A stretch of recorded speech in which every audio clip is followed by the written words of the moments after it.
Hello everyone, welcome to our channel. আমি গৈ আছো ডিসকাস কৰিবলৈ এডিআৰিৰ বাবে সাধাৰণ গণিতৰ বিশেষ কিছুমান কোৱেশ্চন এনসাৰ ঠিক আছে সাধাৰণ গণিতৰ আমাৰ এটো 5 নম্বৰ খণ্ড আপোনালোকে এনে ধৰণৰ ভিডিওবিলাক পাই থাকিবৰ বাবে আমাৰ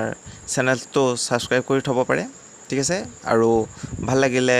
আপোনালোকে লাইক আৰু শেয়াৰ কৰিব পাৰে আৰু আমি এনে ধৰণৰ প্ৰশ্নবিলাক অতি সহজে অতি কম সময়ত কেনেকৈ আমি কৰিব পাৰো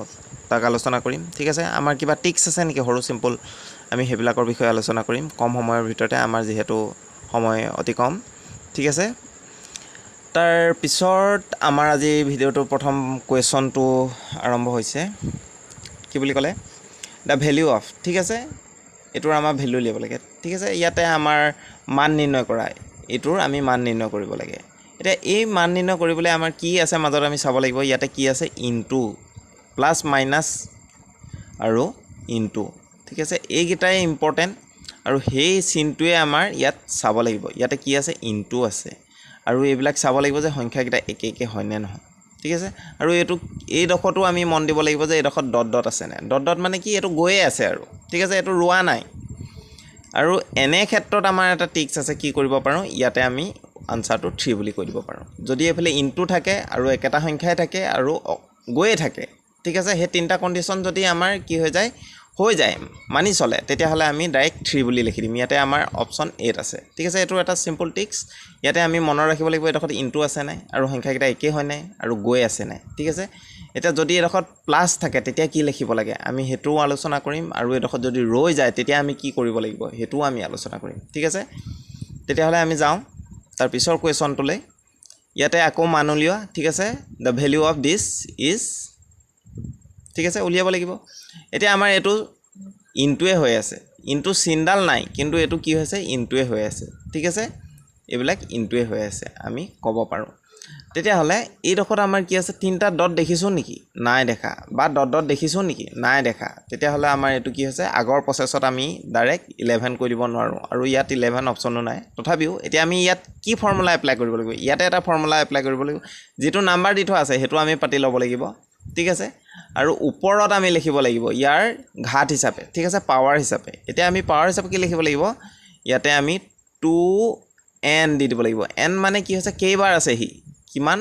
বাৰ হি মানে পুনৰাবৃত্ত হৈছে ঠিক আছে কেইবাৰ তাক লিখা হৈছে 11 টুক এবাৰ দুবাৰ তিনিবাৰ চাৰিবাৰ পাঁচবাৰ ঠিক আছে ই পাঁচবাৰ আছে তেতিয়া হলে ইয়াতে n কি হৈ যাব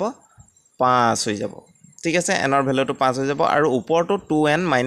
1 হৈ যাব তে 11 টো দি দিয়াৰ লগে লগে ইয়াতে আমাৰ কি হৈছে 2 to the power 5 আৰু এফালে 2 to the power 5 এফালে আকৌ কি আছে -1 আছে ঠিক আছে ওপৰত হেতু আমি পাম এতিয়া আমি এনেকে ধৰণে 11 পাতি দিম তলত আমাৰ 2 to the power 5 মানে কিমান হেতু চাব লাগিব 2 to the power আমাৰ 5 মানে কি হৈছে 2 টো আমি কেবা কৰিব লাগিব 2 into 2 into 2 into এনেকে ধৰণে আমি 5 বাৰ কৰিব লাগিব ঠিক আছে এবাৰ দুবাৰ তিনিবাৰ চাৰিবাৰ পাঁচবাৰ ঠিক আছে 5 বাৰ ইনটু কৰাৰ পিছত আমি কি পাম 2 দুগুণ 4 ঠিক আছে 4 দুগুণ 8 8 দুগুণ 16 16 দুগুণ 32 ঠিক আছে কিমান পালো 32 পালো নে এতিয়া আমি এডখত কি পাতিব পাৰো 32 আৰু এডখত 32 মাইনাস আকৌ এডখত এক এটা আছে এক পাতি দিলো তেতিয়া হলে আমাৰ আনসাৰটো কি হৈ যাব 11 তলত 32 উলালে ওপৰত 31 ঠিক আছে ওপৰত 31 এটা এই 31 টো ক'ত আছে ইয়াত আছে তলত যেটো উলালে ওপৰলে ইমান চাই থাকিবলৈ নাই আৰু ঠিক আছে ইয়াত আমাৰ এনেকুৱা ধৰণৰ এটাই আছে আৰু হেতু হৈছে এটো ঠিক আছে 16 কেতিয়া ওলাব 16 যদি 4টা হয় ঠিক আছে তেতিয়া ওলাব আৰু আমাৰ ইয়াতে শুদ্ধ অপচনটো হৈছে C2 অতি সহজ আছিল তাৰ পিছলে আমি যাও তাৰ পিছত এটো আমি কেনেকে ধৰণে সহজে আমি কৰিব পাৰো সাম এতিয়া আমাৰ এই দখত যেটো সংখ্যা থাকিব ইয়াত আমাৰ কি আছে প্লাস সাইন আছে আমি ইয়াত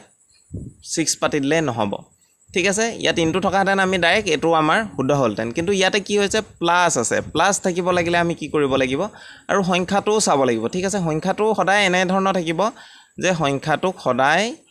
এনে ধৰণে পূৰণ কৰিলে পাম যে দুইটা উচৰা উচৰি হ'ব ঠিক আছে 2 আৰু 3 উচৰা উচৰি ঠিক আছে আৰু হয় 6 দিব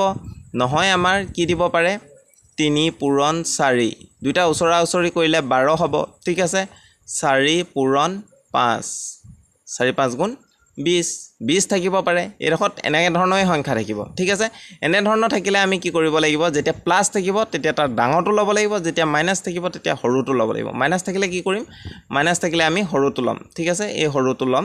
দুইটো এতিয়া আমাৰ যেহেতু প্লাছ আছে তেতিয়াহ'লে আমাৰ কি হ'ব 3 হ'ব অতি সহজ আছিল দেখিবলৈ ভয়ানক কিন্তু কি হৈছে ইয়াৰ উত্তৰটো অতি সহজভাৱে আমি উলিয়াব পাৰোঁ ঠিক আছে তাৰ পিছৰ কুৱেশ্যনটোলৈ আমি যাওঁ ইয়াতে কৈছে ইফ এই মানটোৰ যদি এইটোৰ লগত সমান হয় তেতিয়া কি হৈছে xৰ মান লিয়া xটো ক'ত আছে xটো হৈ গ'ল এইটো ঠিক আছে xটোৰ মান উলিয়াব লাগে এই মান উলিওৱা অংকবিলাক অতি সহজ আমি অকমান ভাবিলেই উত্তৰটো পোৱা যাব আৰু হেতু জানিব লাগিব প্ৰেক্টিছ কৰিব লাগিব তেতিয়া আমাৰ অতি সহজে উলিয়াব পাৰিম ঠিক আছে আৰু যেহেতু মই অংকবিলাক বুজাই আছোঁ তেতিয়া আপোনালোকে কি কৰিব লাগিব বহি কলমেৰে নিজেও কৰিবলৈ চাব লাগিব ঠিক আছে বহি কলমে কৰিলেহে আপোনালোকে ফলপ্ৰসূ হ'ব নহ'লে ইয়াৰ কোনো অৰ্থ নাথাকিব ঠিক আছে অকল আপোনালোকে চালেই ইয়াত আপোনালোকে অৰ্হতা অৰ্জন কৰিব নোৱাৰিব ইয়াৰ পৰা আপোনালোকে প্ৰেক্টিছটো সদায় কৰি যাব তেতিয়াহে আপোনালোকে এইবিলাক আমাৰ কম সময়ৰ ভিতৰতে কৰিবলৈ আমি সক্ষম হ'ম ঠিক আছে এতিয়া আমি ইয়াতে চাওঁ পাতি লওঁ একেটাকে এতিয়া যদি পাতি লৈছোঁ 1 + x/961 = 32/31 ঠিক আছে এতিয়া আমি এটা কথা জানো যে এইফালে যদি কিবা এটা আমাৰ যোগ হৈ আছে সেইফালে গুচি যাব লাগিলে কি হৈ যাব এই যদি y টো গোটেইটো গুচি যায় সেইফালে কি হৈ যাব মাইনাছ হৈ যাব ঠিক আছে সমান চিনৰ ইফালে গুচি যায় এইফালে z আছে আৰু z ঠিক আছে এইফালে যদি গুচি যায় তেতিয়াহ'লে কি হৈ যাব আমাৰ মাইনাছ হৈ যাব ঠিক আছে প্লাছটো ইফালে গ'লে কি হৈ যায় প্লাছ হৈ থকাটো ইফালে গ'লে মাইনাছ হৈ যায় আৰু ঠিক সেইদৰে মাইনাছ হৈ থকাটো ইফালে গুচি গ'লে সমান চিনৰ ইফালে গুচি গ'লে প্লাছ হৈ যায় ঠিক তেনেধৰণে পূৰণ হৈ থাকিব লাগিলে ইফালে গ'লে কি হ'ব হৰণ হৈ যাব ঠিক আছে আৰু হৰণ হৈ থাকিলেও কি হৈ যাব পূৰণ হৈ যাব উল্টা হৈ যায় এতিয়া আমাৰ এইফালে কি আছে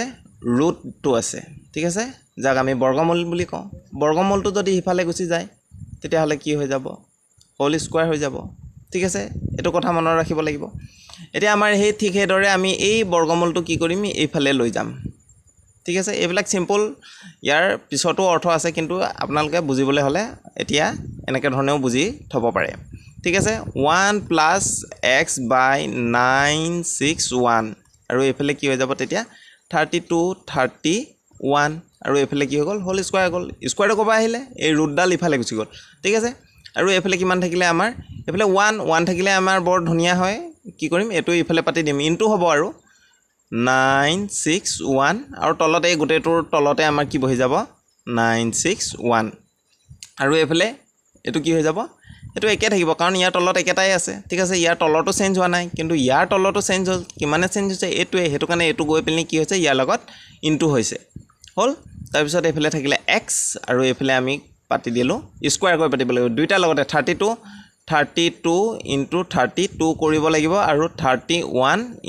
31 কৰিব লাগিব দুইটা ইনটু কৰিম আৰু ইনটু কৰিবলৈও আমি একেটা ষ্টেপতে একেটা লাইনতে কেনেকৈ ধৰণে কৰিব লাগে সেইটো আমি চাই ল'ম দুইটা একে সংখ্যা ঠিক আছে 2 দুগুণ কি হৈ গ'ল 4 পাতি দিলোঁ 3 দুগুণ কি হৈ গ'ল 6 দুগুণ 12 12 2 পাতি দিলোঁ উকলি থকা নাই কাৰণে 12 পাতিলোঁ 12 2 পাতিলোঁ উকলিলে বুলি 1 উকলিলে 3 3 গুণ 9 উকলাইকে কিমান পাই গ'লোঁ 10 ঠিক আছে আৰু এইফালে তেনেকৈ 1 গুণ 1 পালোঁ 3 গুণ 3 3 দুগুণ 6 ঠিক আছে 6 পাতি দিলোঁ আৰু এইফালে 3 3 গুণ 9 হ'ল এতিয়া আমি ওপৰত পাতি দিম 32ৰ ঠাইত কিমান পাতিম এইটো 1024 আৰু 31ৰ ঠাইত 961 ঠিক আছে 1024 আৰু তলত পাতিলোঁ 961 ঠিক আছে ইয়াৰ তলৰটো আৰু ইয়াৰ তলৰটো একেই এনেকৈ যদি সমান চিনৰ দুইফালে একেটা সংখ্যাই গোটেইটোকে ডিভাইড হৈ থাকে ঠিক আছে গোটেইটোকে হৰণ হৈ থাকে এইটোকো গোটেইটোকে হৰণ হৈ আছে ইয়াত এইটোৱে আছে আৰু এইটোকে কি হৈছে 961 হৰণ আছে এই গোটেইটোকে 961 হৰণ আছে তেতিয়াহ'লে 961 আৰু 961 আমি কেনচেল কৰি দিব পাৰোঁ ঠিক আছে ওপৰত থাকিলেগৈ এইটো হৈ গ'ল প্লাছ হৈ থাকিলে আৰু প্লাছ হৈ থাকিলে ইফালে গুচি গ'লে কি হৈ যায় ইয়াৰ মুখৰ আগতো প্লাছে আছে ঠিক আছে প্লাছ আছে আৰু এইটো সিফালে গুচি গ'লে কি হৈ যাব মাইনাছ হৈ যাবগৈ ঠিক আছে এতিয়া আমাৰ এইফালে এক্সটো থাকিলে 1024 - 961 হ'ল এতিয়া আমি যদি মাইনাছ কৰি দিওঁ কিমান হৈ যাব 4 ৰ পৰা 1 গুচি গ'ল 3 থাকিলে 12 এইটো 12 ঠিক আছে 12 ৰ পৰা 6 গ'ল 6 থাকিলে এইটো কি হৈ গ'ল 12 হোৱাৰ লগে লগে এইটো 10 আছে গোটেইটোকে আমি 9 কৰি দিলোঁ 9 ৰ পৰা 9 গ'ল কিমান থাকিল 0 63 আমাৰ ওলাইছে 63 ক'ত আছে 63 আহা 63 আছে আমাৰ অপশ্যন নাম্বাৰ বি ঠিক আছে আমাৰ ওলাই গ'ল এইটো আমি তাৰ পিছলৈ যাওঁ এনেধৰণে আমি সহজভাৱে কৰিব পাৰোঁ ঠিক আছে আৰু এইটো কেনে লাগিলে আপোনালোকে ক'ব নিশ্চয় আগতে আপোনালোকে জানেনে এনেকৈ ধৰণে কৰিলেও যে ওলাই একেটা লাইনতে ঠিক আছে তাৰ পিছৰ আমাৰ আকৌ মান উলিয়াবলৈ আহিলে the value of this is 1 2 3 4 ইয়াৰ ভিতৰত কিবা এটা হ'ব ঠিক আছে এতিয়া আমি এইটো চাব লাগিব এইটো অকণমান ক্ৰিটিকেল আছে আমি যদি চাওঁ ইয়াত একোৱে ভাবি নাপাওঁ ঠিক আছে ভাবিবলৈ আমি এটা কথা জানিব লাগিব ইয়াতে a + b হোল স্কোৱাৰ সূত্ৰটো জানিব লাগিব বাৰু জানেনে আপোনালোকে এইটো কমেণ্টত জনাব ঠিক আছে মই এতিয়া ইয়াতে আমি কৰিবৰ বাবে লিখি লৈছোঁ a square + b square + 2ab ঠিক আছে এইটো হৈ গ'ল আমাৰ সূত্ৰ আমি ইয়াৰ পৰা কেনেকৈ ধৰণে এইটো উলিয়াম আৰু এইটোৰ পৰা কি কৰিম এইফালে নিম ঠিক আছে আমি উল্টা কৰিম ইয়াত উল্টা কৰিবলৈ আমাৰ প্ৰথমতে আমি কি কৰি লওঁ এইডোখৰ কৰি লওঁ ঠিক আছে কোনডোখৰ কৰিম আমি এইডোখৰ কৰোঁ অকল লাষ্টৰ ডোখৰ এইডোখৰৰ পৰা এইডোখৰলৈকে তাৰপিছত আকৌ এইটোত পাতি দিম ঠিক আছে এইটোত পাতি দিয়াৰ আগতে এতিয়া আমাৰ 8 আছে ৰুট আছে 7 + 4 √3 নহ'লে আমাৰ এইবিলাক এনেই পাতি থাকিব লাগিব তললৈ ঠিক আছে আমি ডখৰকৈ কৰোঁ এতিয়া আমাৰ এইফালে 8 হৈ গ'ল অৱশ্যে আমি ইয়াৰ ভিতৰটোহে কৰিম এতিয়া ভিতৰটো কৰাৰ লগে লগে কি হৈ গ'ল ইয়াৰ পৰাই আমি উলিয়াব লাগিব এইটো যদি আমি ab বুলি ধৰি লওঁ 2ab বুলি ধৰি লওঁ 2ab বুলি ধৰিব লাগিলে সেইটো আমি লিখিও দিওঁ 2ab বুলি 2.2 আৰু √3 বনাই দিলোঁ এইটো বনাই দিলোঁ কেনেকৈ বনাই দিলোঁ 4টো কি কৰিলোঁ আমি 2 × 2 কৰিলোঁ ঠিক আছে এইটো ফুট মানে ইনটু হৈ আছে ঠিক আছে এইবিলাক ইনটু এতিয়া 2 এইটো সূত্ৰ আহি গ'ল এইটো a আহি গ'ল এইটো b আহি গ'ল ঠিক আছে এতিয়া আমি চাওঁ এতিয়া যিহেতু এইটো আহিলেই তেতিয়াহ'লে a মানে কিমান a স্কোৱাৰ হৈ যাব a মানে কিমান 2 মানে কিমান 2 স্কোৱাৰ 2 মানে এইটো হৈ গ'ল 4 ঠিক আছে এতিয়া b মানে কিমান b মানে হৈ গ'ল এইটো √3 স্কোৱাৰ হৈ গ'ল এইটোৰ পৰা এইটো পাওঁ নে নাপাওঁ সেইটো আমি গম পাব লাগিব 2 2 গুণ হৈ গ'ল 4 এইফালে 4 থাকিলে আৰু এইফালে কি হৈ গৈছে ৰুটডালে স্কোৱাৰটোৱে গুচি গ'ল 3 থাকিব আৰু 3 আৰু 4 যোগ কৰিলে 7 পাম ঠিক আছে এইটো আমি পাই যাম এতিয়া আমাৰ এইটো যিহেতু আছে এইটো ঠাইত আমি কি পাতিব পাৰোঁ এইটো ঠাইত আমি ৰুট এইটো পাতিব পাৰোঁ a + b হোল স্কোৱাৰ পাতিব পাৰোঁ a মানে কিমান ইয়াতে 2 b মানে কিমান √3 হোল স্কোৱাৰ পাতি দিলোঁ গোটেইটোৰ ওপৰতে স্কোৱাৰ আছে স্কোৱাৰডালে আৰু এই স্কোৱাৰ ৰুটডালে কি হৈ গৈছে কেঞ্চেল হৈ গ'ল তেতিয়া থাকিলেগে কিমান আকৌ এইফালে 8 এটা আছেই লগত ঠিক আছে 8টো লগাই থ'ব লাগিব নহ'লে আমাৰ ভুল হৈ যাব এইটো আমাৰ বৰ্গডাল গুচি গ'ল বৰ্গমূলডাল গুচি গ'ল 2 এতিয়া থাকিলেগে এই 3 ওপৰত থাকিব এই স্কোৱাৰটোও গুচি গ'ল বৰ্গটোও গুচি গ'ল এইটোৱে কেঞ্চেল গুচি গ'ল ঠিক আছে এতিয়া আমাৰ থাকিলেগে এইটো আমি পাতিবগৈ পাৰোঁ কাৰ লগত ইয়াৰ লগত ঠিক আছে এইটোৰ লগত এতিয়া আমি এই 3টোকো ধৰিম কোনটোক ধৰিম এই 3টোকো ইয়াতে এটা আমাৰ খেলিমেলি হ'ল এইডোখৰত এই ৰুটটো ইয়াৰ লগতো আছে ঠিক আছে কুৱেশ্যনটোত অকণমান কাৰেকশ্যন কৰিব লাগিব এইডোখৰটো ৰুটটো আছে মানে এই ৰুটডালে ইয়াৰ ওপৰতো আছে ঠিক আছে তেতিয়াহ'লে আমি পাতি লওঁ কেনেকৈ ধৰণে হ'ব কুৱেশ্যনটো মানে এনেধৰণৰ হ'ব আকৌ এবাৰ পাতিয়ে দিওঁ -√3 + 3 + 8 √7 + 4 √3 ঠিক আছে এনেধৰণে আছিলে এতিয়া আমি এইডোখৰটো উলিয়ালোঁ এতিয়া আমি এইডোখৰটো চাব লাগিব ঠিক আছে প্লাছ দি দিওঁ এইডোখৰত আমাৰ কি আছে 3 আছে প্লাছ এইডোখৰ আমি কিমান পালোঁ এইটো পাতিম এতিয়া 8 2 + √3 হ'ল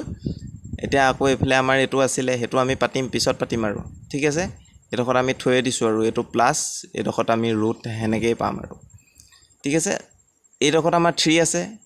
8 দুগুণ কিমান হৈ গ'ল 8 দুগুণ 16 হৈ গ'ল ঠিক আছে এই 8টোৱে 2টাকে হ'ব 2টাকে পূৰণ কৰিব লাগিব কাৰণ ব্ৰেকেটৰ আগত কি আছে 8টো আছে 3 + 8 দুগুণ 16 8 এইটোক কৰিব লাগিলে নেযায় তেতিয়াহ'লে 8 3 এনেকৈয়ে থাকিব ঠিক আছে এতিয়া এই ৰুটটো আছে ইয়াৰ পৰা আমি উলিয়াম ইয়াৰ পৰা আমি যেনেকৈ উলিয়াইছিলোঁ অথনি তেনেকৈ ধৰণে উলিয়াম ইয়াতে আমি আকৌ প্লাছ দিলোঁ আকৌ তেনেকৈ ধৰণে 8টো কি কৰিলোঁ 2 আহিলে এই 8টোক 2 কিমানবাৰ ভাঙিব পাৰোঁ 4 2 লগত 4 কৰিলেহে 8 পাম আকৌ এডোখৰত √3টো থৈয়ে দিছোঁ আৰু ঠিক আছে এতিয়া আমি এই 16টো কেনেকৈ ধৰণে পাতিব পাৰোঁ 16টো আমি 4 স্কোৱাৰ বুলি পাতিব পাৰোঁ ঠিক আছে 4 স্কোৱাৰ কেলে পাতিলোঁ 4টো আমাৰ 16 মানে 4 গুণ কিমান হৈ গ'ল 16 হৈ গ'ল ঠিক আছে এতিয়া আমাৰ এইফালে আমি পাতিব পাৰোঁ প্লাছ বি স্কোৱাৰ বি মানে ইয়াত আমাৰ কি 3 √3 নহয় √3 ঠিক আছে √3 স্কোৱাৰ মানে কি স্কোৱাৰ ৰুটে গুচি যাব এইফালে 3 থাকিব ঠিক আছে এইটো 3 আছেনে এই 3টোকে আমি পিছফালে পাতিছোঁ √3 স্কোৱাৰ ঠিক আছে √3 স্কোৱাৰ কেনেকৈ পাতিলোঁ মানে এই ৰুটডালে আৰু 2টোৱে আকৌ কেঞ্চেল গুচি যাব আকৌ 3 থাকিবগৈ ঠিক আছে আৰু এই 16টো কেনেকৈ পাতিছোঁ 4 স্কোৱাৰ বুলি হ'ল তাৰপিছত আমি কি কৰিব লাগিব এইটো আমি সূত্ৰত পাতি দিম সূত্ৰটো কি আছিলে সূত্ৰটো a + b whole square 4 + a মানে 4 b মানে কিমান √3 হোল স্কোৱাৰ ঠিক আছে এই হোল স্কোৱাৰ গোটেইটোৰ ওপৰতে আছে অথনি গোটেই আকৌ এডাল গুচি গ'ল ঠিক আছে গুচি গ'ল 4 + a বুলি কিমান পালোঁ √3 থাকিলে এই বুলি এইকেইডাল গুচি গ'ল 4 + √3 থাকিলে তেতিয়াহ'লে আমি ক'ত পাতিম ইয়াৰ লগত পাতিম এডাল হৈ গ'ল আমাৰ এডাল ঠিক আছে এডাল পাতি দিলোঁ তাৰপিছত আকৌ -√3 পাতিলোঁ তাৰপিছত আকৌ এইফালে কিমান থাকিলেগৈ এই গোটেইটো মানটোতো আমি কৰি পেলি পালোঁ কিমান পালোঁ অকল এইটো পাইছোঁ দেই এই ৰুটডালে আৰু এই 2টোৱে গুচি গ'ল পাৱাৰটো ঠিক আছে 4 + √3 প্লাছ এইটো প্লাছটো আছেই +4 আকৌ +√3 এতিয়া আমি এডোখৰত ওপৰত নাই ঠিক আছে -√3 +√3 গুচি গ'ল এতিয়া ৰুটডাল কাৰ ওপৰত থাকিলে 4টোৰ ওপৰত থাকিলে 4টো এতিয়া বৰ্গমূল ল'ব লাগিলে আমি কি পাম 4টো আমি বৰ্গমূল ল'ব লাগিলে 2 পাম ঠিক আছে 2টো ক'ত আছে অপশ্যন নাম্বাৰ বি ঠিক আছে এইটো আমাৰ অকণমান দীঘল হয় আমি এইটো লাইন বাই লাইন কৰি গ'লে আমাৰ ভুল নহয় পটককৈ ওলাব ঠিক আছে আমি যে এনেকৈ ধৰণে কৰিব লাগিব সেইটো কথাহে মই ইয়াত ক'বলৈ গৈছোঁ ঠিক আছে নহ'লে আমাৰ এইটো চিন্তা কৰি থাকোঁতে তাত সময়টো লষ্ট হ'ব হ'ল আজিলৈ ইমানেই ভিডিঅ'টো ভাল লাগিলে আপোনালোকে লাইক আৰু শ্বেয়াৰ কৰিব আৰু চেনেললৈ নতুনবাৰৰ বাবে আহিলে আপোনালোকে ছাবস্ক্ৰাইব কৰি থ'ব ধন্যবাদ